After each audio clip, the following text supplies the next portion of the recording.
आजादी हमें उपहार में नहीं मिली है, इसके लिए एक लंबी यात्रा करनी पड़ी है, आजादी की यात्रा।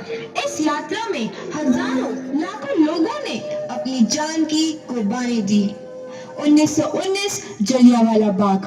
आज हमारी बैसाखी का दिन है, लेकिन पूरा पंजाब बैसाखी नहीं मनाएगा। हम सब बैसाखी नहीं मनाएंगे।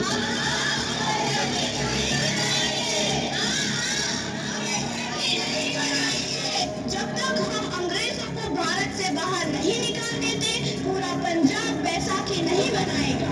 अच्छा, तो तुम सब हमारा विरोध करता हो, भाग जाओ यहाँ से, इसका अंजाम बहुत ही बुरा होगा। हम नहीं जाएंगे, तुम लोग जाओगे, हमें नहीं, तुमको भारत से भागना होगा। Soldiers, fire!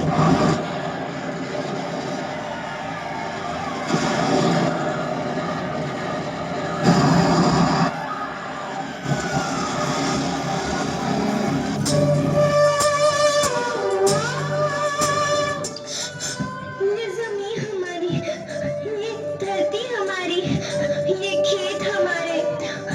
अभी थोड़ी देर पहले हमारी ये फसलें लहरा रही थी, पर इन अंग्रेजों ने हमारी फसलें बर्बाद कर दी। इन अंग्रेजों ने एक ही झटके में इन सब फसलों को काट दिया। अंग्रेजों, तुम्हारे इस अत्याचार से हम डरेंगे नहीं, इस अत्याचार का बदला लेकर रहेंगे, हम आजादी लेकर रहेंगे। जलियांवाला बाग हर हिंदुस्तानी की आंख नम कर गया। इस कांड में कितने मासूमों की आहुति चढ़ गई, इतनी हैवानियत से इंसानियत कत्ल कर दी गई। जलियांवाला बाग के हत्याकांड ने आजादी की आग में घी देने का काम किया। मासूम औरतों, बच्चों की दर्द भरी चीखें और सिसकियां इनकलाब का गूंज बनकर उभरी। लाला लाजपत राय, भगत सिंह, राजगुरु, सुखदेव सरीखे क्रांतिकारियों ने भारत की इस जमीन से विदेशी दरिंदों को निकाल फेंकने के मंसूबे मजबूत कर लिए। 8 अप्रैल 1929 लाला लाजपत राय के नेतृत्व में साइमन कमीशन के खिलाफ एक भारी जुलूस निकाला गया। Simon commission, Simon commission, Simon commission, Simon commission, Simon commission, Simon commission, Simon commission, Simon commission, Simon commission. बेवकूफ इंडियंस, तुमको हमारी बात समझ में नहीं आती। Stop this. साइमन कमीशन नहीं मानता। अच्छा, स्टॉप दिस। लाला जी, आप आगे बढ़ो, हम आपके साथ हैं।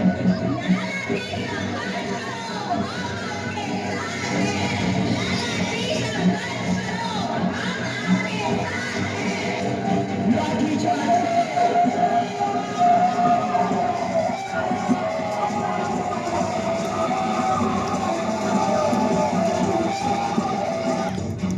लाला जी को बहुत गहरी चोट लगी है, उनका सर फट गया है। मेरे शरीर में लगी एक एक लाठी अंग्रेजी सरकार के कफन में कील का काम करेगी। ये आजादी की लड़ाई रुकनी नहीं चाहिए। ये जिम्मेदारी मैं तुम सबको सौंप कर जा रहा हूँ। लाला लाजपत राय की दर्दनाक मौत के बाद भगत सिंह, सुखदेव, राजगुरु, वतन के इन मतवालों के खून में ऐसा उबाल आया जिसका सामना करना अंग्रेजी सरकार के लिए मुश्किल हो गया। अंग्रेजों को करारा जवाब देने के लिए स्कॉट और सैंडर्स को मारने की रूपरेखा रची गई।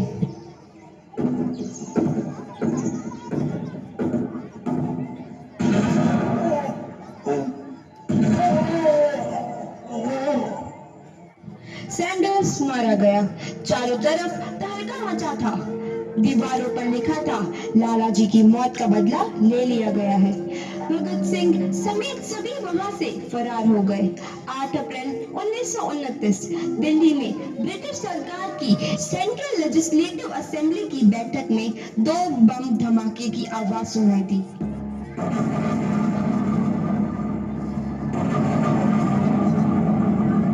इन धमाकों ने अंग्रेजी हुकूमत को हिलाकर रख दिया। इस घटना को अंजाम देने वाले भगत सिंह, राजगुरु और सुखदेव ने अपने आप को अंग्रेजों के हवाले कर दिया। 1930 को अदालत ने अपना फैसला सुनाया। मुलजिम भगत सिंह, मुलजिम राजगुरु, मुलजिम सुखदेव को दफा 121 और दफा 302 के तहत ये अदालत तीनों को मुजरिम करार देती है और इस गुस्ताखी के लिए ये अदालत तीनों को सजाए मौत की सजा सुनाती है। सरफरोशी की तमन्ना अब हमारे दिल में है, देखना है जोर कितना बाजुए कातिल में है।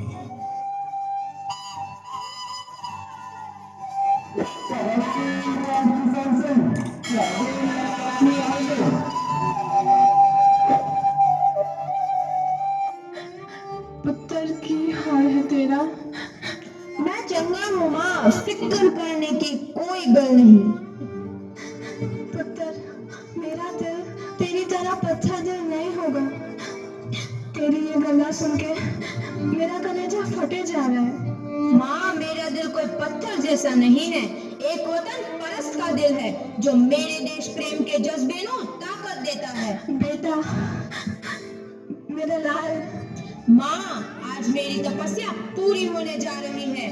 जे तू रोई तो मैंने तकलीफ हुई या सोच, तेरा पुत्र आज शादी करने वास्ते जा रहा है। फर्क केवल इतना है, वो घोड़ी पर नहीं फांसी पर चढ़ने वास्ते जा रहा है। आज तू क्रांतिकारी की माँ है, कल तू एक शहीद की माँ होगी। माँ, पुत्र भगत, तू इतनी छोटी उम्र में हम सबको छोड़ के चला जाएगा। तूने जिंदगी में देखा ही क्या है पुत्र? मैंने अपनी माँ देखी है जिसने मुझे एक ही बात बताई है कि बेटे, अपने देश के लिए एक बार मरना 100 बार जन्म लेने के बराबर होता है।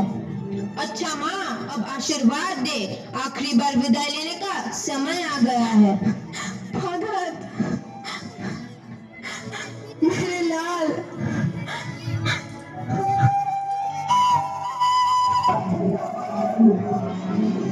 भगत सिंह, तुम्हारी कोई आखिरी ख्वाहिश? हमारे हाथ खोल दिए जाए। हम तीनों दोस्त एक दूसरे से गले मिलना चाहते हैं, उनके हाथ खोल दिए जाए।